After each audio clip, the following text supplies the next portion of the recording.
Prior to the end of 2023, Diddy was living the high life, his booming businesses, him reaching that billionaire status. Everything was great. But then came the end of 2023 with the lawsuit that was quickly settled with Cassie. Then you had Little Rod's lawsuit pop up. And people were giving him the benefit of the doubt. Fast forward to now, his house got raided, his son is now facing a lawsuit, all of these different things. But the thing that put the nail in the coffin, a bombshell video that CNN just dropped of a domestic violence situation that occurred back in 2016. One where he went for a punt kick, kicked her, and then pursued to drag her back the direction that both of them came. Once this video dropped, it seemed like everybody severed ties with the man called Diddy. And then he came back and dropped an apology video, but I guess he thought this could have been some kind of damage control. It's so difficult to reflect on the darkest times in your life. Sometimes you got to do that. I was f***ed up. I mean, I hit rock bottom. Rock bottom! Into the dark! But I make no excuses. My behavior on that video is inexcusable. I take full responsibility for my actions in that video. I'm disgusted. I was disgusted then when I did it. I'm disgusted now. I went and I sought out professional help. I had to go into therapy, and go into rehab. I had to ask God for his mercy and grace. I'm so sorry, but I'm committed to be a better man each and every day. I'm not asking for forgiveness. I'm truly sorry. Shut your stupid... Now, the crazy question about all of this is, why is all of this coming to surface now? How come when all of these things happened in the past, everything was swept under the rug? Nobody could find no video evidence of anything. Well, guess what, ladies and gentlemen? Sit back, grab your coffee, because here on Matter of Opinion, we about to break this down. Let's talk about it. It's a matter of opinion. If I'm right, but I'm leaving off for now to go outside, putting chores and obligations on our part. Now, before we get started, if you didn't hit that subscribe button, like, what are you waiting for? Hit that subscribe button. And don't forget to smash that like button and share it amongst your friends. So we all know the lawsuit that Cassie and Diddy quickly settled, and he dropped a post vehemently claiming his innocence, saying that this is a money grab and all the things that he's being accused of, it's just smoke and mirrors. He dropped this post, his lawyer was coming out saying this, and then lo and behold, the video dropped. And now he's trying to save face. Shut the fuck up in 2024! You sound dumb. But why all the allegations and everything that happened in the past never even went to court or the man getting arrested? The only thing that he went to court for was the shooting in the club that actually Shine wound up doing time for. And even with that, the victim literally came out and said that Diddy was the one that shot her in the face. In this lawsuit with the producer Little Rod, he appears to be a very young producer to me, but he said something very specific. As a means of threatening him, Puffy said, that's why I shot up the club in New York back in 1999 and let Shine take the fall for it. I am the woman who he shot in the face in that 1999, December 27th, 1999, Club New York shooting. I have told everyone ad nauseum since then, even the surgeon who did the surgery to take the bullet. I got shot in my face with a 9mm hollow point bullet. I literally have told everyone and never changed what I said. I watched him. I got pow-powed in the face. I watched him fire the gun. I've said it all this time. Even the surgeon who did my surgery to take out part of the bullet fragments that was aspirating into my lungs and try to remove as many bullet fragments as possible, testified in the criminal trial that while they were putting me under, I was screaming, Puffy, pew pew me in the face. He testified in the criminal trial. It is in the record.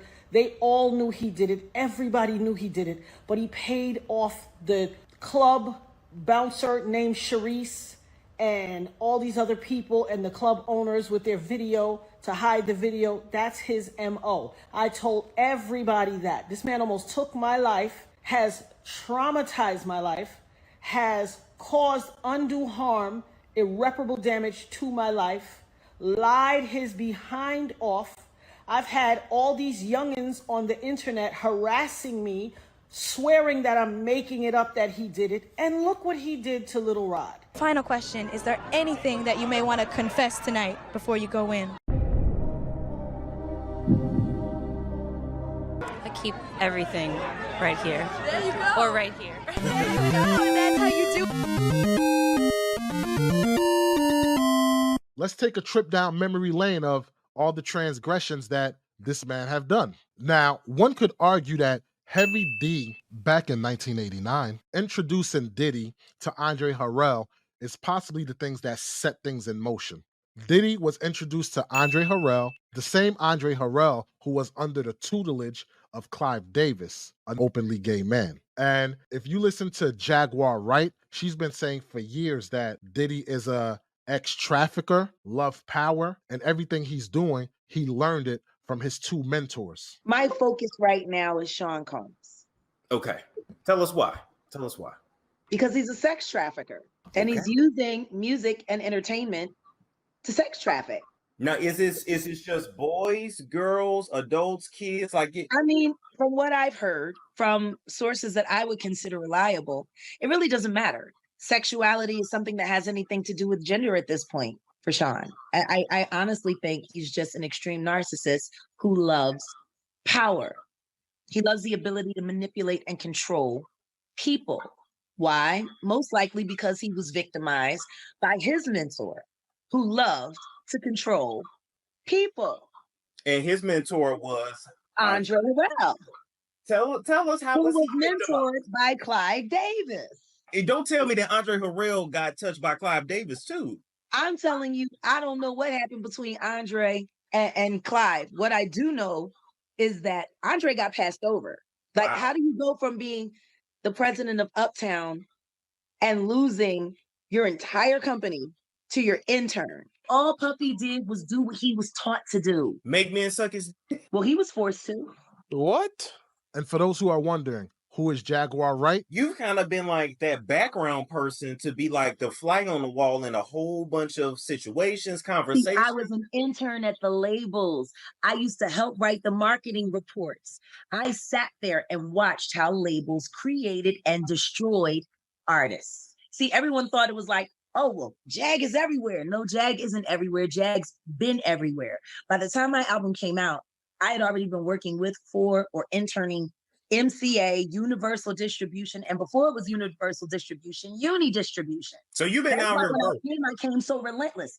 Everyone already knew who I was behind the scenes. Now, this is very important of him being under the tutelage of Andre Harrell and Clive Davis, because things started back in 1991, where, according to a lawsuit in 2023, Combs and R&B singer Aaron Hall allegedly ex-assaulted an unnamed victim and a friend after a music industry event, then beat her several days later when confronted. The same Aaron Hall who had this to say. As soon as I came to South Beach, I just grabbed her, and she'll tell you the same story. I just grabbed her and fucked her for 3 days. Then Aaron's got on a pussy with an apostrophe S. Yeah. Like it's Aaron. I mean, it was Three like, colors on it. yeah, crazy glue. I And mean, my whole thing is this: is that if niggas can't handle me, I'm not gonna never let them get my last name. If you can't handle my, you ain't getting my last name. So I've been single for 50 years. all right now. A whole lot of niggas out there, from Jamie Foxx to like Denzel Washington Yeah. to whoever. Everybody know me. Yeah. So everybody know if I say it, I'm gonna fuck it to death. I like to Yeah. fuck in public, you feel me? Yeah. So niggas can't say nothing about it. Them square ass niggas, them precious cake little niggas. Yeah. I like for the niggas to see how I, like, if you speak to Yeah. Joe to see or Puffy or any of them niggas, Yeah. they been at my house, they all see me. They all know I'm a big nigga. Yeah. If a bitch touch my dick and she say my dick is small, then she's a lying bitch. Yeah. Tell her to name the tattoo that's on my ribs that says warning. Jesus Christ. I don't harbor any ill will against Aaron, but we all know he's a rapist. Everybody knows that. Everybody knows. This isn't a secret. All of us women in the business warned the younger women and even the regular groupies, don't be alone with him. Damn. We all did that. I don't know no woman in the business that I have not ever seen warn another female about the danger that is Aaron Hall. Then there was another lawsuit in 1991 where Combs allegedly drugged ex assaulted and videotaped a 19-year-old Joy Dickerson after going on a date with her. And if I'm not mistaken, I believe that the lady seeked justice, but nobody believed her. So the case was thrown out at that time. So again, you can see that this man was well protected. Then we can also talk about the Tupac and Biggie situation, where it's alleged that he had his hands in the untimely death of Tupac and Biggie. Now, the case in Tupac, allegedly, he approached Keefe D, offered to pay him $1 million for Keefe D to take out Tupac. And due to a mismanagement of money from Eric Martin, aka Zip, who wind up pocketing that money, Diddy escapes the charges of hiring a hitman to take out Pac. Well, in fact, there was the rumor that after Pac got killed, Puffy gave Zip $1 million that was supposed to be handed over, and Zip ended up keeping it. The Fed said that too. He said that shit actually happened. It's just a true story. I'm not saying yes or no, but if he would have gave them the money, it'd have been a murder for hire, and Puffy would be locked up. Man, they came and said, he just beat up Lane. And he's in the hotel. Yeah. Yeah, the rest of the MGM at the restaurant. So Orlando shot across Dre? He leaned over on the window, he rolled down the window, pop.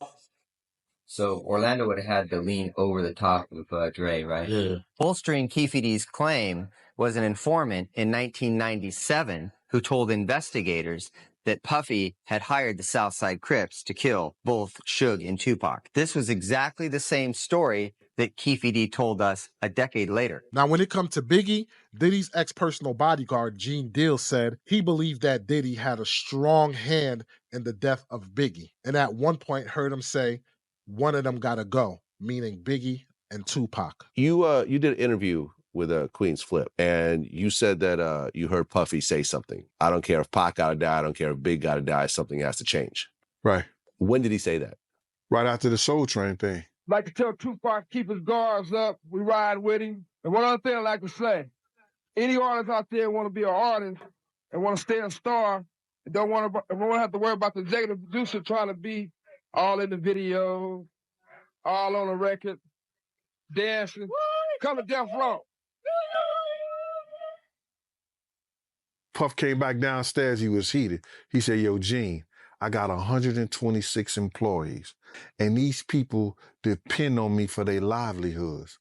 If these white folks thought or they would think that I had anything to do with any kind of gunplay, they wasn't gonna fuck with me, and they not gonna fuck with me.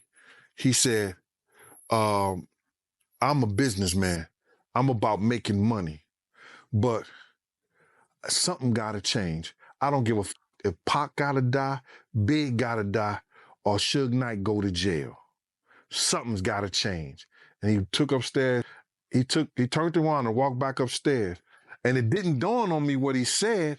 And then my man looked at me and Bun was like, yo, that nigga said Big.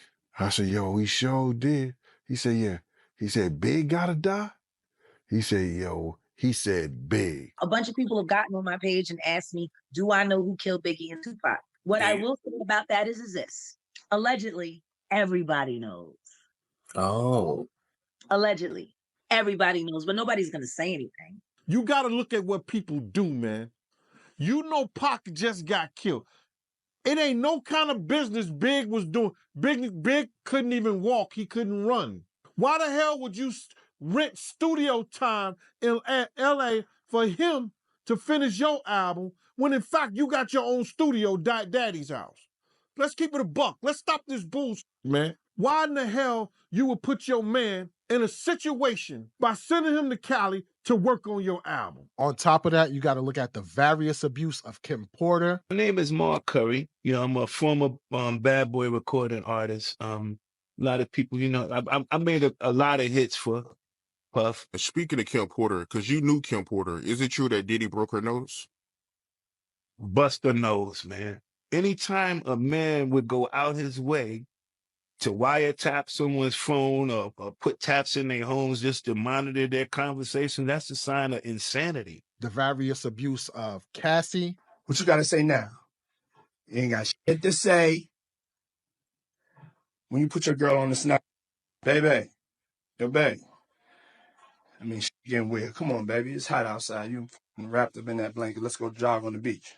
The blowing up of Kid Cudi's car. She claims she did try to leave several times, but Diddy would always send his team to find her, track her down, bring her back, under the basis that her career would be ruined if she left. And then one of the times she left, she actually had a brief relationship with Kid Cudi. When Diddy found out, he allegedly beat her, threatened to blow up Kid Cudi's car. The filing then says shortly after Diddy's threat, Kid Cudi's car actually blew up, and Kid Cudi confirmed it. I mean, the list goes on and on. We in the studio, and this girl in the studio, and she's singing, but the girl is Cassie at the time. I don't really know what's going on. I just know she's a big singer. I'm not a musician. I'm not a music guy at this time. I'm not into music. I'm just there with Shy, literally to make sure Shy all right. I know like the popping people. While they been telling us like before we even get to the studio with him and Cassie in the studio, Wale was already telling us like, man, we better go to the studio with Cassie. Man, Diddy be acting crazy over her. Diddy don't want nobody working around her, so y'all make sure y'all don't look at her too wild or make her feel uncomfortable. Or if you see her security guards with her, just prepping us on how crazy Diddy act over her. Like any guys that's around her in her vicinity, while Diddy not around, he kirks off, he goes off. We make it through the session. We probably like an hour in the session, like an hour into the session, maybe two. Her and Wale doing what they do in the studio, but they helping each other. It's just professional, y'all. It ain't nothing like, they ain't doing nothing weird. I don't feel no weird vibes. I don't see no flirting or nothing. It's really professional. They making good music. So I'm off, not paying no attention. I've been heard what he told me before we walk in here about Diddy be tripping, but I'm just thinking like Diddy be tripping. I swear to God, yeah. Diddy and his security guards walk through this room. I told y'all. But I don't know. I guess they weren't supposed to be there doing it in person together. They were supposed to send it or whatever, but they was trying to creep and do it in person together because they ain't thinking Diddy gonna pop up in here. Like, Diddy probably somewhere living his natural born life. At least that's what they thought.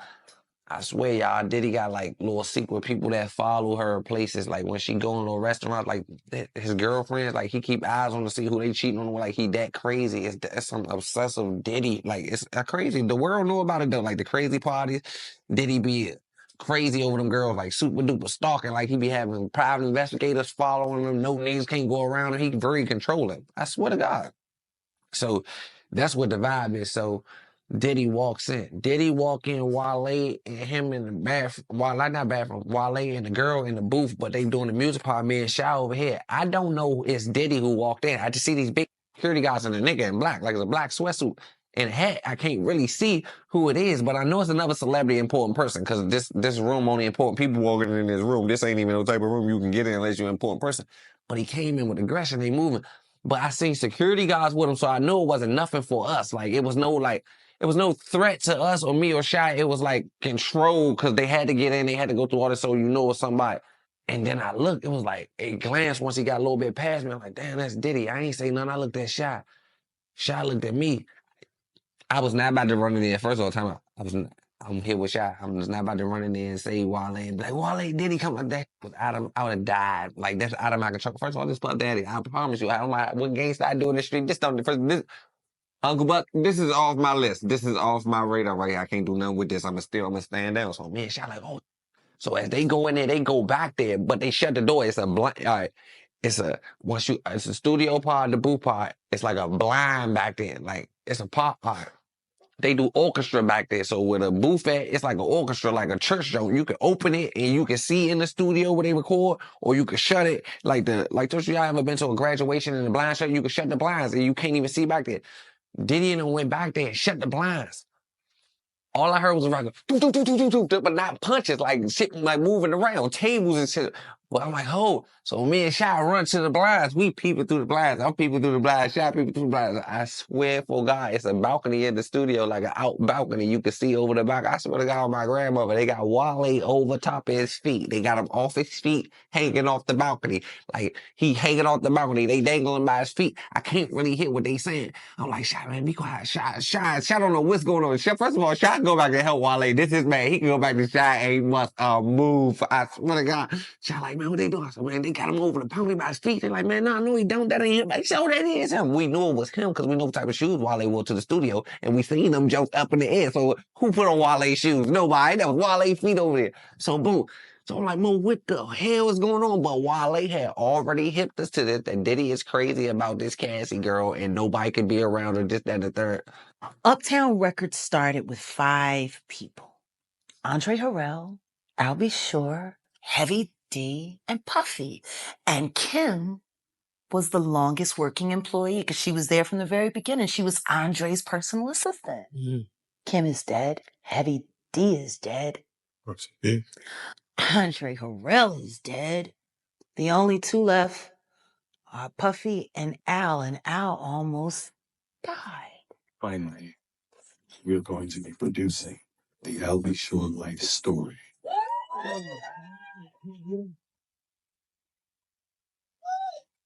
So hold on to your britches, and you'll really understand how I ended up in a coma. You're really going to need a cold Homeland Security. Isn't that interesting? That is interesting. Heavy D was found dead, face down in the heart attack. Andre Harrell, heart attack.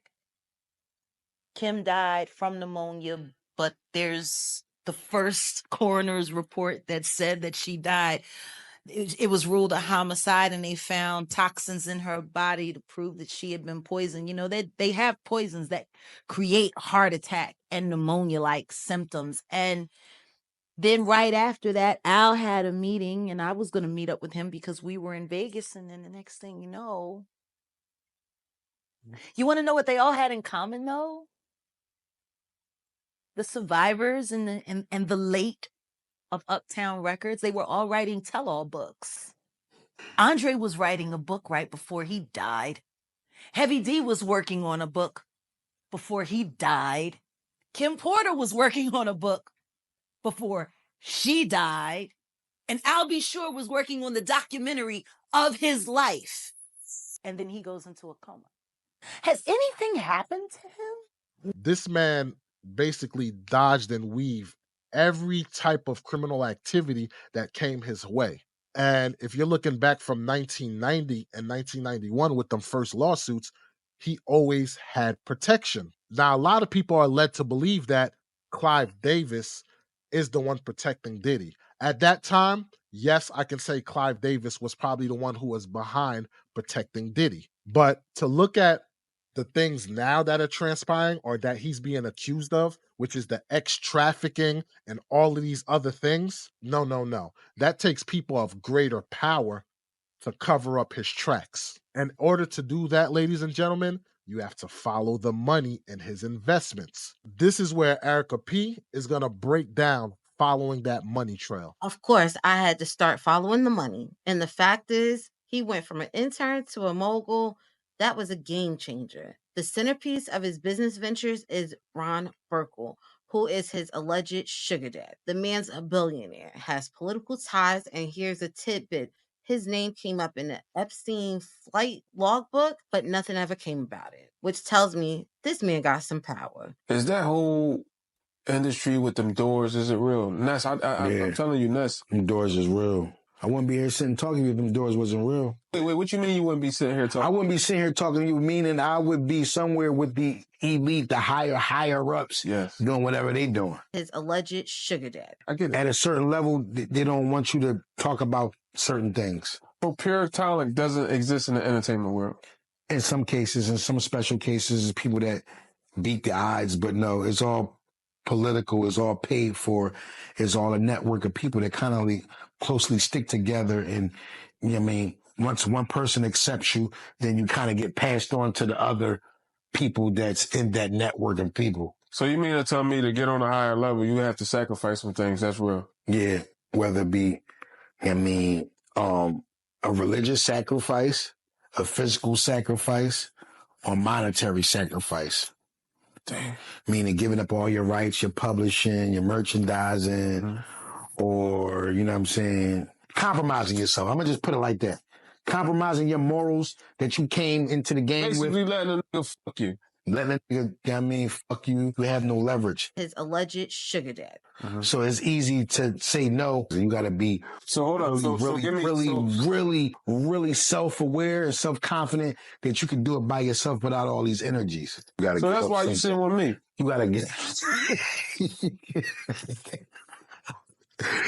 You got to give up something. Just look at his business ventures. He introduced him to other billionaires. With Sean John, he invested $100 million, which led to the brand being sold to Macy's and Dillard's exclusively. In 2004, Diddy partnered with Estee Lauder to create fragrances. This is also around the time where Diddy finally achieved that remarkable social status boost.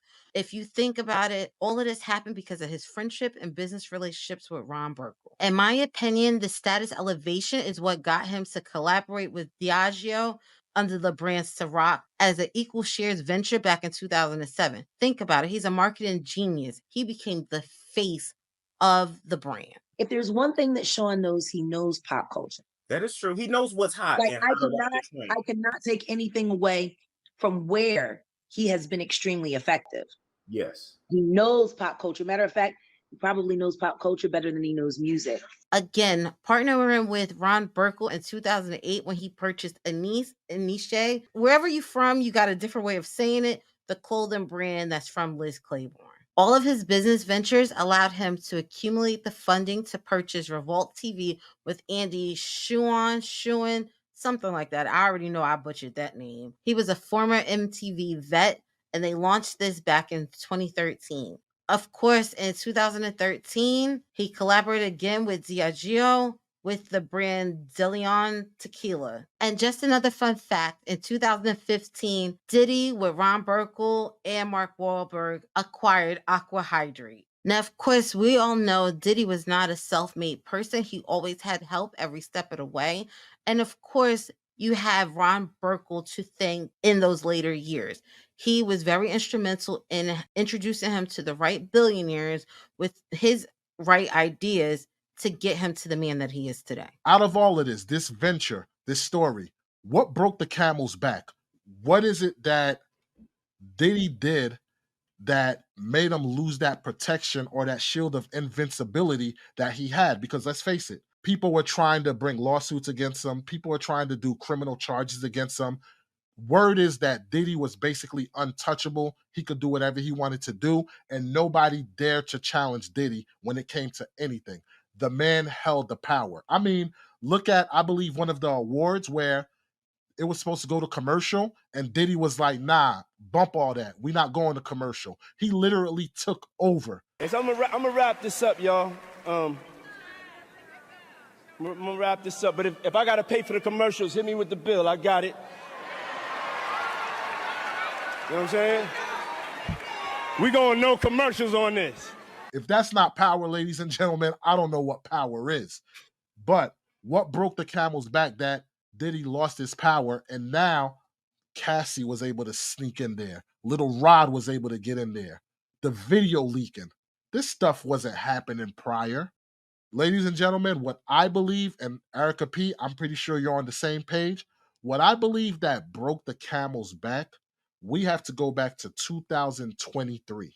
And that was the time that Diddy was trying to sue the liquor company or the liquor brand that he helped build. Diddy went to sue them in a discrimination lawsuit. You're right. Think about it.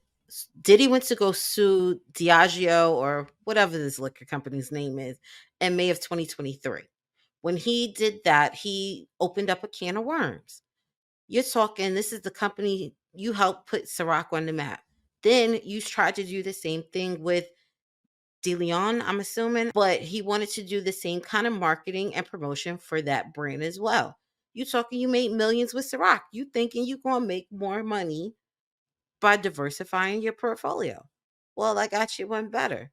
He started going to these meetings. He's like, hey, you guys aren't putting the same kind of money out there that you were doing previously. And there was some allegations thrown around that this was a urban liquor company for those particular sets of brands. If Diddy was anybody else, he's like, hey, y'all would have threw more money at us. You would have marketed differently. You would have tried to put it on the map. You have to think about these brands. These brands are named in the US, they're promoted in the US, but that's not the only market that Diageo is in. You're talking, this is a British liquor company that has 160 different facilities that they make alcohols out of. You're not only talking just vodka and tequila, they do just about everything.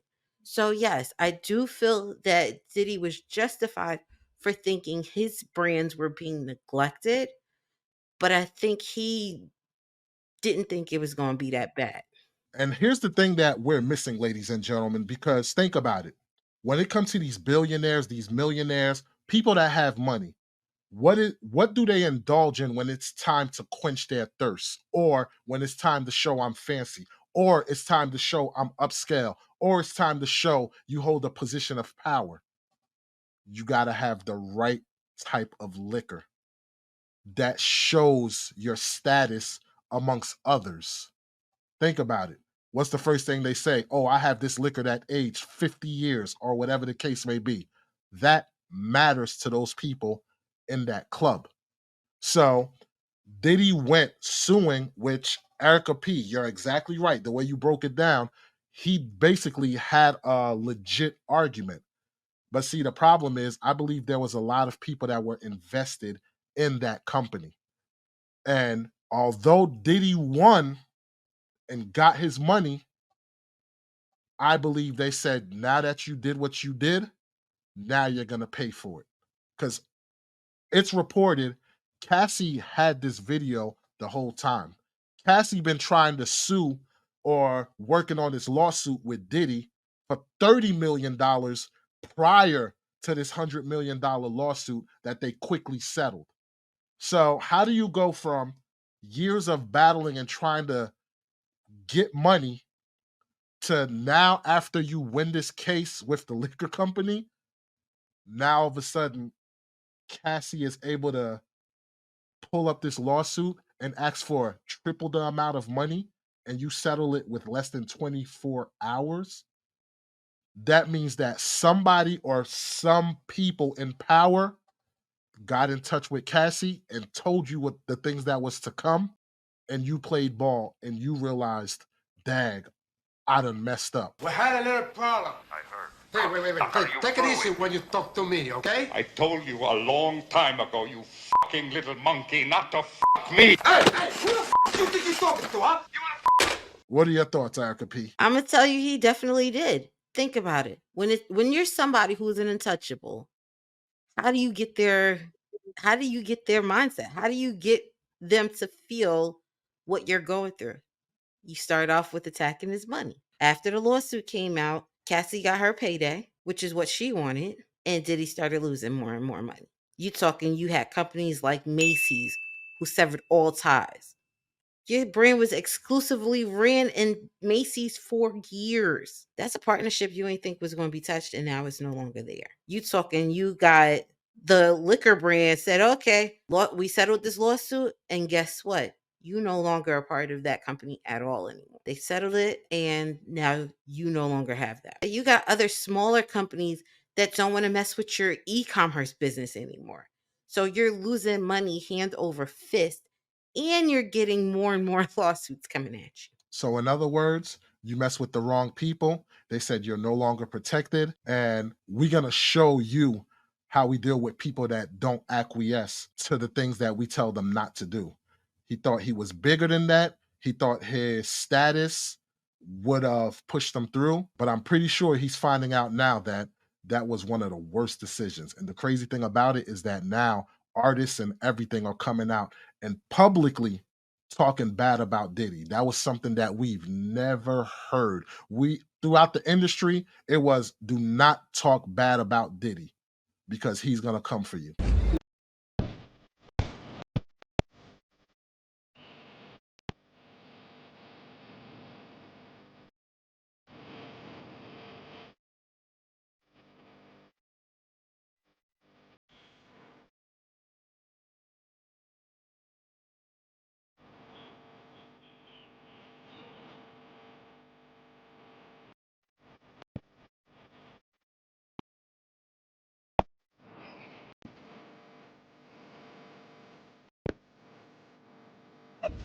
What's up? Don't know who I am? Do you know who I am? Or what? Bro, you know who I am? So love, bro. So love, bro.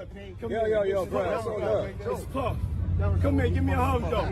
You lucky, though. You lucky. You know, I'm really about that. And now that they know that he lost that protection, people are openly talking bad about Diddy. If Diddy walk past me right now, I'll take the fade with just cuz. Just straight up, I'll take the fade with cuz. I don't care about no apology and all that. You know what I'm saying? Because it's one for a woman to the dog out you and you say, oh, I lost my mind. And we could kind of look at it like, oh, yeah, cuz got now two-piece that failed. He kind of lost it. But nah, cuz, the way he did, Shawty, that was foul, man. That was some real.